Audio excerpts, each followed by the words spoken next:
Je vais démarrer mon allocution en français pour permettre à son Excellence, Monsieur l'Ambassadeur, d'en saisir le sens, mais également délivrer le message de son Excellence, Monsieur le Président de la République, Bassirou Diomaye Diakhar Faye, à l'ensemble de la communauté internationale.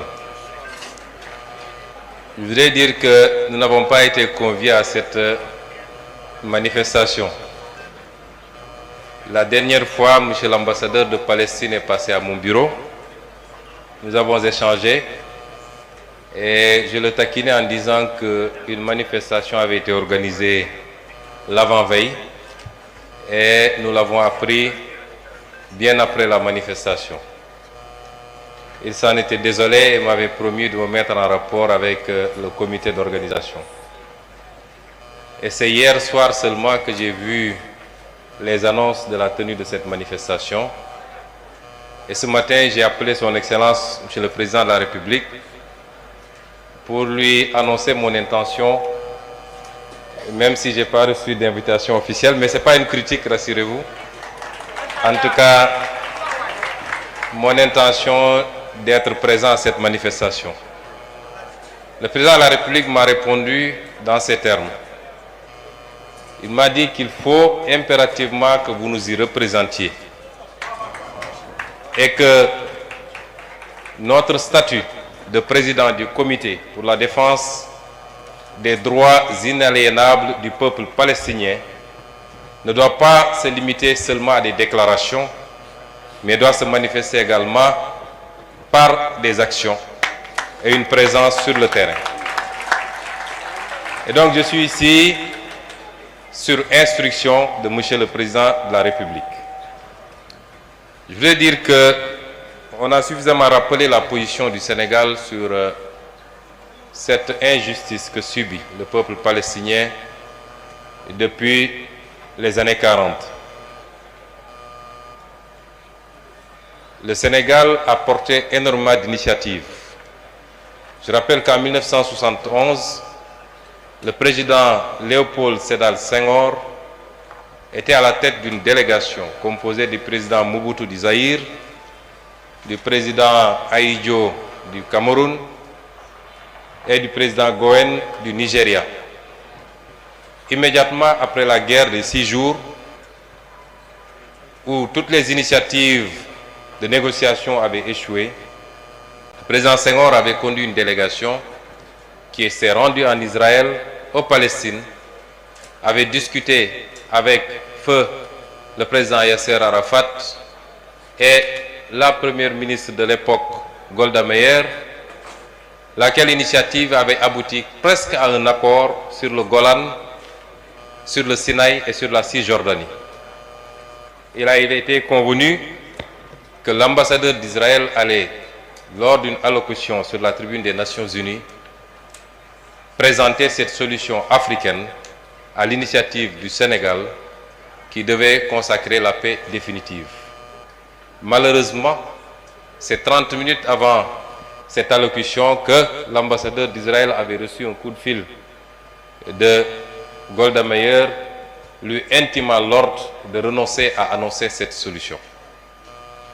C'est dire que la fourberie dont Israël a toujours fait preuve dans la gestion de ce dossier ne date pas d'aujourd'hui. Le Sénégal a continué et c'est ce qui a justifié en 1975, lors de la création de ce comité, que toutes les initiatives aient concouru à désigner le Sénégal comme président de ce comité, laquelle présidence est assurée par notre pays jusqu'au moment où je parle sous la direction du président Bassirou Diomaye Diakhar Faye. Beaucoup d'initiatives ont été prises par le Sénégal et par tous les régimes successifs, jusqu'à la dernière qui avait abouti au vote d'une résolution en 2016, un des intervenants l'a rappelé, qui avait condamné Israël par rapport à l'extension de ses colonies sur les terres palestiniennes.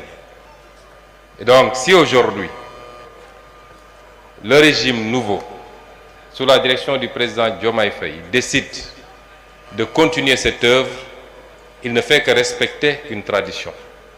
Mais ce qui sera nouveau, c'est que nous avons décidé d'aller au-delà des déclarations, des initiatives au niveau des Nations Unies, mais d'être très présents à côté de nos frères palestiniens pour mener ensemble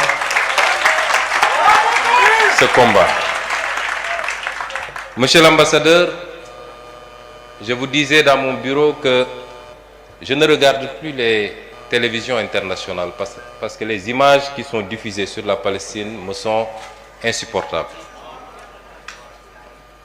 Tout le peuple sénégalais, et j'allais dire toute l'Afrique, parce qu'il faut reconnaître que l'Afrique a toujours été au premier plan de ce combat. Aujourd'hui, à ma connaissance, il n'y a que 2 États africains, le Cameroun, je crois, et l'Érythrée, qui n'ont pas reconnu officiellement l'État de Palestine. Tous les autres États ont reconnu l'État de Palestine, ont été parmi les premiers à l'avoir reconnu. Nous sommes ici dans le cadre d'une manifestation de soutien au peuple palestinien. Et ce qui semble le plus visible, c'est l'aspect religieux. Cette religion que nous partageons avec la majorité du peuple palestinien. Je voulais dire simplement que pour combattre une injustice, de tous ceux qui participent à un combat contre l'injustice, les motivations peuvent être plurielles. La motivation religieuse en est une, et ce qui semble être prégnant ici, dans cette assemblée. Mais on peut participer à un combat contre l'injustice pour d'autres raisons. Parce que simplement, on ne supporte pas l'injustice, indépendamment de ses croyances et de ses convictions. On peut y participer pour des raisons ethniques, des raisons familiales. On peut y participer pour des raisons géographiques. Mais on peut y participer simplement par humanisme. Et l'aspect religieux ne peut pas être enlevé, en tout cas ne peut pas être dénié. On ne peut pas dénier l'aspect religieux dans cette problématique qui se pose et qui se pose depuis très longtemps. Certains historiens voudraient l'enlever totalement. Mais le problème n'est pas seulement religieux. Il est éminemment également politique. Il est humain simplement. Et c'est pourquoi aujourd'hui, dans la stratégie, il nous faut penser à être le plus large possible. Le président Senghor, qui a pris toutes les initiatives que nous saluons, il n'était pas musulman. Il n'était pas tenu de le faire. Pourtant, il l'a fait. Et depuis que cette nouvelle crise a démarré, les actions les plus visibles, je parle des plus visibles, je ne sais pas ce que font les pays arabes, mais les actions les plus visibles ont été initiées par l'Afrique du Sud, qui compte 2% de musulmans. Les actions les plus visibles ont été initiées par les pays d'Amérique latine, allant jusqu'à rompre radicalement les relations diplomatiques et à considérer qu'il s'agissait de génocide et de crimes contre l'humanité. Là où beaucoup de pays considérés comme musulmans sont restés à fond. Et c'est pourquoi la dimension politique dans le combat que nous menons est extrêmement importante. J'irai même beaucoup plus loin, puisque il y a matière, certes quelquefois, à relativiser la dimension religieuse. Des personnes, des milliers de personnes de confession juive ont violemment manifesté contre l'extermination qui se passe actuellement en Palestine. Nous l'avons vu aux États-Unis, nous l'avons vu en France, et quelquefois même de temps en temps en Israël. Et donc il faut réunir tous ceux qui se disent non à cette injustice. La motivation des autorités israéliennes n'est pas forcément religieuse. Nous avons un Premier ministre dont le pouvoir aujourd'hui dépend de cette guerre. La survie politique dépend de cette guerre et qui est prêt à marcher sur des milliers de cadavres pour rester Premier ministre et pour ne pas faire face à la justice de son pays. C'est ça les motivations. Accompagnées maintenant par des ultra-orthodoxes, entre guillemets, qui, malheureusement, ont conduit le monde et particulièrement la Palestine dans ce chaos que nous vivons. Mais ça interpelle également notre conscience à tous. Nous sommes dans un monde particulièrement hypocrite. Un monde de 2 poids, 2 mesures. Un monde où tous ceux qui nous chantent la démocratie et les droits de l'homme sont ceux aujourd'hui qui appuient Israël, qui l'arment, qui lui donnent les moyens d'envoyer des bombes sur des populations innocentes. Nous sommes dans un monde où les principes qu'on nous vend, qui sont décrétés à gauche, à droite, n'engagent que ceux qui y croient. Mais tout cela interpelle également enfin la conscience des musulmans que nous sommes, des Africains que nous sommes, des croyants que nous sommes, de comprendre que personne ne nous fera à notre place. Si on en est là, c'est lié à nos multiples divisions. Nous sommes incapables de parler d'une seule voix. Même si on nous laisse entre nous, nous sommes là à nous tirer dessus, à nous chamailler, partant de détails insignifiants. Je suis plus croyant que d'autres, j'ai la vérité infuse, les autres sont dans l'ignorance totale. Nous devons distinguer les aspects culturels des aspects politiques de la démarche qui doit être la nôtre pour créer des blocs qui nous permettent de nous défendre. Et je parle au double sens de croyants que nous sommes, quelle que soit notre croyance, et d'Africains que nous sommes. Regardez ce qui se passe aujourd'hui en Afrique. Les Africains sont sur les réseaux sociaux en train de se tirer dessus, sur des détails insignifiants, alors que nous sommes à tous les niveaux les derniers de ce monde.